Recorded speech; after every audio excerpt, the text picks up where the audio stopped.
যখন বলা হয় মসজিদে এসো, সে বলে পরে। লিখে দে কবে কতদিন বাঁচবি রে তুই, লেখ। এই ছেলে লেখ। হাসতেছেন হাসতেছেন, ইন্না লিল্লাহি। সে বলে পরে। তার এই কথাটা মিনিং করে সে জানে সে কতদিন বাঁচবে, তাই সে পরে এক সময় সময় করে এসে দিবে। ইন্না লিল্লাহি ওয়া ইন্না ইলাইহি রাজিউন। কত বড় মারাত্মক কথা। হায়াতের মালিক কে? গায়েবের মালিক কে? সে কিভাবে বলে সে পরে আসবে? সে মাগরিব পড়বে না, ঈশা পড়বে না, ফজর পড়বে না, সে মাগরিবে বলে কালকে ফজর থেকে পড়বো। সে রাতের গ্যারান্টি দিচ্ছে সে বাঁচবে। লিখে দে তুই রাত বাঁচবি।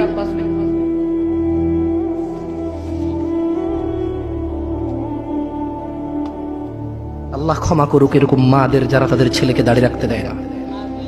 আল্লাহ ক্ষমা করুক এরকম যুবকদের যারা বলে বড় হলে রাখবো দাঁড়িয়ে। আল্লাহ ক্ষমা করুক এরকম মুসলমানকে যে নিজেকে মুসলমান মনে করে নামাজের দিকে ডাকলে বলে পরে আসবো। শোনেন, দুনিয়া তুচ্ছ। দুনিয়া কি? জামশেদ মজুমদার বলেছে না, দুনিয়া তুচ্ছ। জামশেদ মজুমদার বলেছে। কে বলেছে? কে? আল্লাহ জাল্লা ওয়া আলা, রাব্বুস সামাওয়াতি ওয়াল আরদ, যিনি জমিন এবং আকাশের মালিক, তিনি বলেছে দুনিয়া তুচ্ছ, খেল তামাশার বস্তু।